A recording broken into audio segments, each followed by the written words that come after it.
November 14, 1943. The war consumed the world, but in the remote mountains of northern Pennsylvania, another kind of battle was being fought. Captain James Coleman Drake, 29 years old, stood beside his aircraft as cold rain turned the tarmac at Willow Grove Naval Air Station into a mirror of gray clouds. The Beechcraft AT-10 Wichita gleamed under the floodlights, its twin engines silent, waiting. Drake was one of the best instructors in the program, a man who had trained over 60 pilots for the multi-engine bombers tearing through European skies. Tonight's mission was routine, a night navigation training flight over the Appalachian Ridges, designed to prepare 3 young cadets for the darkness and unpredictability of combat zones. The weather report troubled him. Freezing rain, low clouds, temperatures dropping fast. But the schedule was tight. The war demanded pilots, and delays meant lives lost overseas. He signed the flight manifest with steady hands. Behind him, 3 young men adjusted their flight suits and checked their equipment. Robert Finch, 21, from Pittsburgh, carried a photograph of his fiancée tucked in his jacket pocket. Edward Harmon, 20, from Philadelphia, clutched a worn diary he'd kept since basic training. Peter Collins, 22, from Scranton, wore a silver locket his mother had pressed into his palm the day he enlisted. None of them knew that in less than 3 hours, they would vanish from the sky without a trace, swallowed by the mountains and the night, leaving behind only silence and 32 years of unanswered questions. The AT-10 lifted off at exactly 19 of 14 hours, its wooden frame groaning against the wind as it climbed into the blackness above Pennsylvania. Drake's voice crackled over the radio, calm and professional, reporting altitude, heading, and visibility. The plan was simple. Fly northwest toward Towanda, circle the designated waypoint, then return to base. Total flight time, 2 hours and 15 minutes.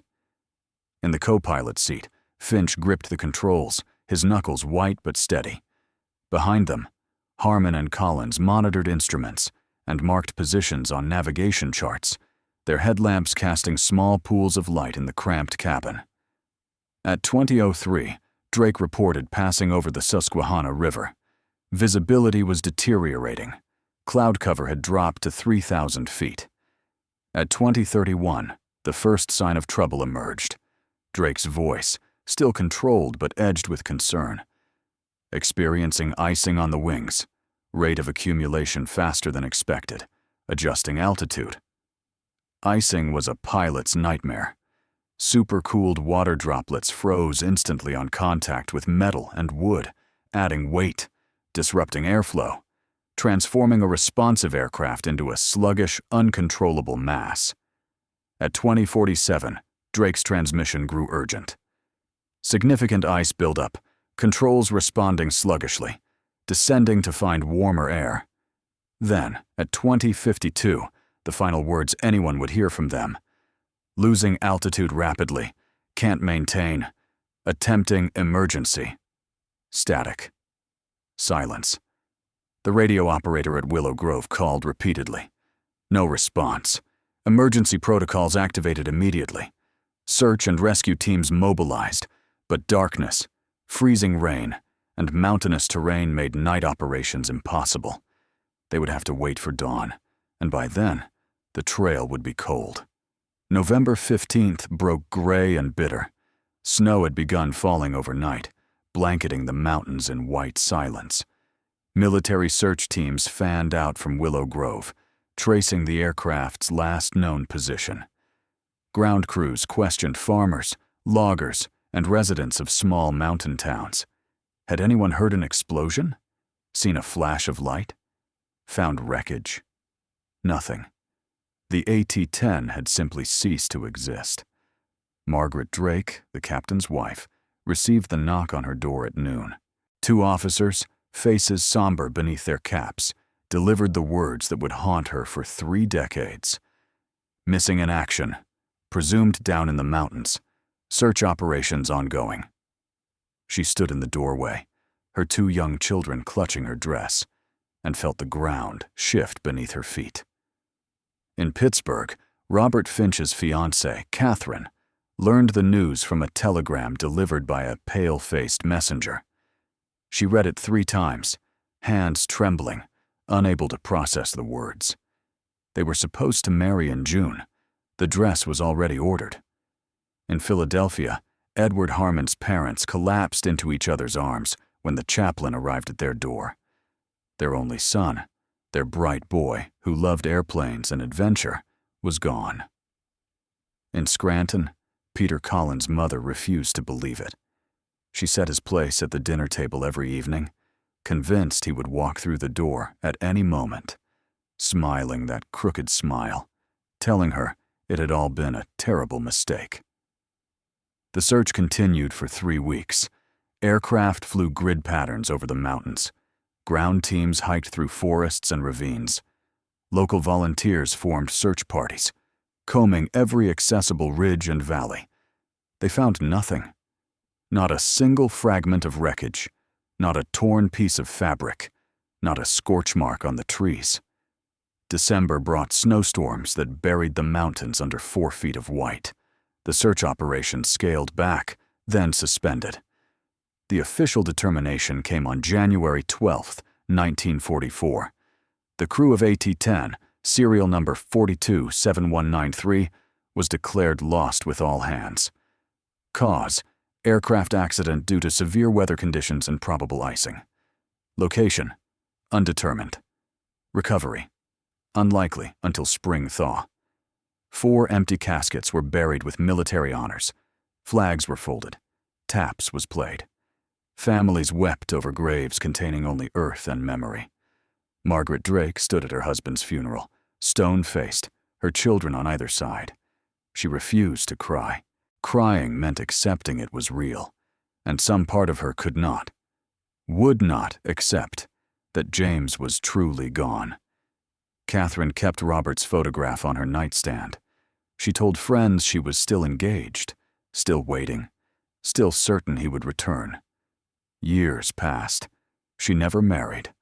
The Harmons received their son's personal effects from his barracks: a few books, some letters, a watch that had stopped at 2047. Edward's mother held the watch to her ear, listening to its silence, and something inside her broke permanently. Peter Collins' mother continued setting his place at the table until the day she died in 1958, 15 years after his disappearance. The war ended. New pilots graduated. Training programs evolved. The story of the missing AT-10 faded into archives, a footnote in the massive catalog of wartime losses. 1 aircraft among thousands, 4 men among millions. But in the mountains of northern Pennsylvania, in a place no human eyes had yet found, the truth waited in the cold and the dark. The decades rolled forward like fog across the ridges.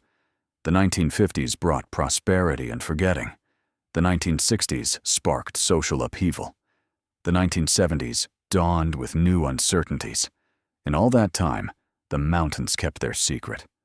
Loyal Sock State Forest, a vast wilderness of steep gorges, dense hemlock groves, and hidden ravines, remained largely unexplored except by the most dedicated hunters and hikers. The area where the AT-10 had vanished was particularly remote, a tangle of sheer cliffs and impassable valleys that even the Forest Service marked as difficult access terrain. Occasionally, a hiker would report finding a strange piece of metal in the woods, but such fragments were common in Pennsylvania mountains, remnants of old mining operations, abandoned equipment, forgotten settlements. No one connected them to a missing aircraft from 1943. The families aged. Margaret Drake remarried in 1951, a quiet ceremony with no fanfare. She carried James's memory like a stone in her chest, never speaking of him to her new husband, keeping that grief private and separate. Her children grew up knowing their father only through photographs and stories that grew hazier with time. Catherine eventually left Pittsburgh, moving to California, where no one knew about her lost fiancé. She worked as a librarian, lived alone, surrounded by books and silence. Sometimes at night, she would take out the photograph, now faded and creased, and wonder where he was, if somewhere his bones lay beneath leaves and snow, if he had thought of her in those final moments. The Harmons grew old together, their grief a shared language. They attended Memorial Day services every year, standing before their son's empty grave, placing flowers on earth that held no body. Peter Collins' siblings erected a small memorial plaque in their church, but eventually they too passed away, taking their memories with them. May 17, 1975. A Sunday morning, crisp and bright, the kind of spring day that makes the Pennsylvania mountains look like something from a postcard. David Harrison, a 24-year-old geology student from Philadelphia, led a group of 4 friends on a rock climbing expedition into one of the least traveled sections of Loyalsock State Forest. They were searching for a challenging cliff face Harrison had spotted on topographic maps, a nearly vertical rock formation in a remote gorge about 18 miles northeast of Towanda. The hike took them through dense timber, across rushing creeks swollen with snowmelt, and finally down into a steep ravine that seemed to exist in perpetual shadow. At 11:34 in the morning, Harrison paused to catch his breath and noticed something that didn't belong. Through the trees, partially obscured by decades of growth, something metallic glinted in a shaft of sunlight. He called to his friends and pushed through the underbrush. What he found stopped him cold. Scattered across the slope, half buried in forest loam, overgrown with moss and saplings, were pieces of an aircraft. A section of wing, still bearing faded military markings, a twisted propeller blade, fragments of a wooden fuselage, remarkably preserved by the cold and the altitude. And then, 50 yards further down the slope, the main wreckage. The central section of the AT-10 had impacted nearly vertically, driving itself into the mountainside with tremendous force. The nose was crumpled, the engines driven backward into the cabin space. But the tail section remained relatively intact, and through the shattered canopy, Harrison could see what made his blood run cold. Skeletal remains, still strapped into seats, helmets tilted forward, hands frozen in positions of desperate control. Harrison's hands shook as he backed away from the wreckage. One of his friends, a pre-med student named Karen, fought the urge to vomit. Another simply stood frozen, unable to process what they were seeing. The fourth pulled out a compass and marked their exact position on the map. They climbed out of the gorge in silence and drove directly to the Bradford County Sheriff's Office in Towanda. Sheriff Thomas McKenzie listened to their story with growing disbelief, then made a series of phone calls. Within 2 hours, a team was assembled: county deputies, state police, a medical examiner, and a liaison from the Pennsylvania Air National Guard. By late afternoon, they stood at the crash site. McKenzie, a veteran of Korea, had seen death before. But something about these remains, frozen in time, preserved by 3 decades of isolation, disturbed him deeply. The medical examiner, Dr. Patricia Vance, moved carefully through the wreckage, documenting everything with photographs and notes. The tail section bore a serial number, partially obscured by corrosion but still legible: 4271-93. She radioed the information to headquarters. 30 minutes later, the response came back, and the weight of what they had found became clear. AT-10 Wichita, serial number 713, missing since November 14, 1943. Crew of 4, Captain James Coleman Drake, instructor pilot, and 3 cadets. Lost during a training flight in severe weather. Never recovered. The sheriff looked at the skeletons, still in their seats, still at their posts, and felt a strange mixture of sorrow and reverence.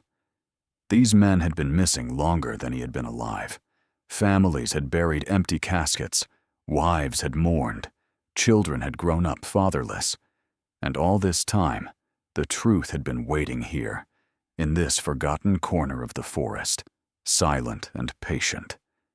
The investigation began in earnest at dawn on May 18th. A full recovery team assembled at the site. Military personnel, federal aviation investigators, forensic specialists, and historians. They worked with painstaking care, documenting every detail before disturbing anything. The wreckage told a clear story. The aircraft had been descending rapidly, likely in a partially controlled dive, when it struck the mountainside at approximately 200 miles per hour. The impact angle suggested the pilot had been attempting to pull up at the last moment, but the icing and loss of altitude had made recovery impossible. The forest had swallowed the crash completely. In 1943, snow would have covered the wreckage within hours. By spring 1944, saplings would have begun growing through the debris. Each passing year added more layers of concealment, trees, moss, fallen leaves, until the crash site became virtually invisible unless you were standing directly beside it. But the most haunting discoveries came from the personal effects. In the pocket of the pilot's flight jacket, sealed in a leather wallet that had protected it from decades of weather, investigators found a letter. The paper was yellowed, the ink faded, but legible.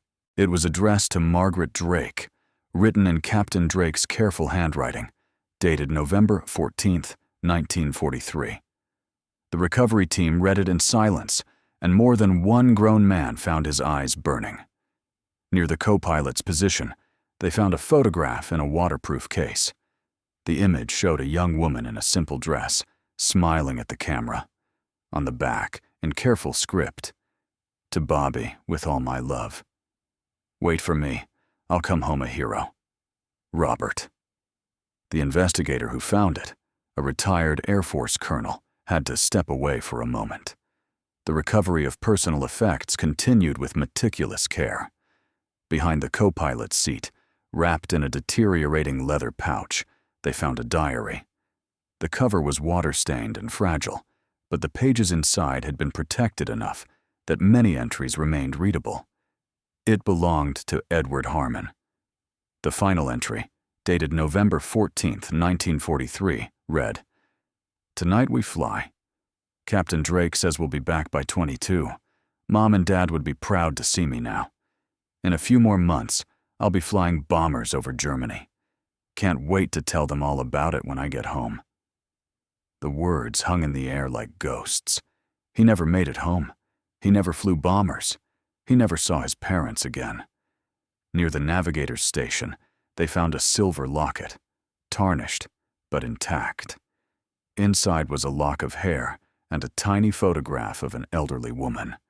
On the inner lid, engraved in delicate script, "God keep you safe, my son. Mother." Peter Collins had carried his mother's blessing into the sky that night, and it had stayed with him through the ice and the darkness and the terrible final impact, through 32 years of silence. The forensic examination confirmed what the scene suggested. All 4 men had died instantly upon impact. There had been no fire, no post-crash survival, no prolonged suffering. In the chaos of that final moment, as the mountain rushed up through the darkness and the controls went dead in their hands, death had come swift and complete.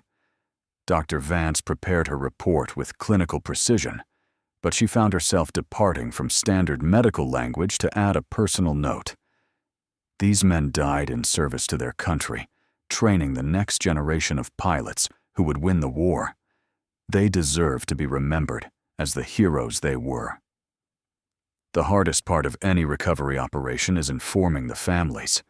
In most cases, this happens within days of a loss. In this case, 32 years had passed.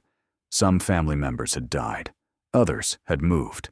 Some had remarried, rebuilt their lives, found ways to carry their grief that did not include constant reminders. The Military Casualty Office worked with patient determination to locate next of kin. Margaret Drake, now Margaret Sutton, was 71 years old and living in Harrisburg. When the officers knocked on her door on the afternoon of May 20th, her first thought was that something had happened to one of her children. Instead, they asked if she was the widow of Captain James Coleman Drake. The word widow hit her like a physical blow. She had not used that term in decades. She invited them in and listened as they explained what had been found. When they handed her the letter, the one James had written 32 years ago on the day he died, her hands trembled so violently she could barely hold it. She read it there, in front of strangers, and the wall she had built around that old grief crumbled. Catherine lived in San Diego now, working as a librarian, 63 years old, and long since resigned to living alone. The notification came by phone because they could not locate her current address in time. When she heard that Robert's remains had been found, that he had been carrying her photograph all this time, she sat down on her kitchen floor and wept for the first time in 30 years. The Harmons had both passed away, Edward's father in 1969, his mother in 1972. Their daughter, Edward's younger sister, now in her 50s, received the notification. She had been 8 years old when her brother disappeared. She barely remembered him, just fragments, his laugh, the way he ruffled her hair. Now she held his diary and read his final words, and grieved for a brother she had lost twice. June 1975, 32 years after they vanished into the November sky, the crew of AT-10 serial number 427193 came home. The military conducted a full forensic analysis and formal identification process. Dental records, personal effects, and serial numbers on equipment all confirmed the identities of the 4 men.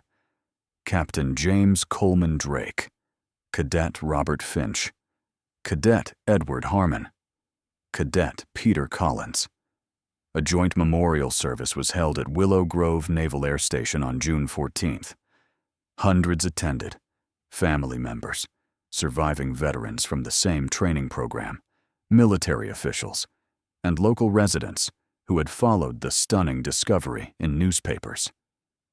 4 flag-draped caskets sat in the same chapel where empty caskets had been blessed in 1944. This time, the caskets were not empty. Margaret stood between her 2 children, now middle-aged themselves, and listened as the chaplain spoke of sacrifice and service. When they handed her the folded flag and the letter she had already read a dozen times, she held them against her chest and whispered, "I waited, James. I waited so long." Catherine flew in from California. She stood alone, a small woman in black, and watched as Robert was finally laid to rest beside his parents in Pittsburgh. She placed the photograph on his casket, the same one he had carried into the sky. "You came home," she whispered. "You came home a hero after all." Edward's sister stood for her parents, who had waited years for this moment, but had not lived to see it. Peter Collins' nephew, a young man who had never known his uncle, accepted the flag on behalf of a family scattered and diminished by time. The burials were conducted with full military honors. 21 gun salutes echoed across the cemeteries. Taps played. Flags flew at half-mast. In September 1975, a memorial marker was erected at the crash site in Loyalsock State Forest. It stands there still, a granite stone carved with 4 names and a simple inscription.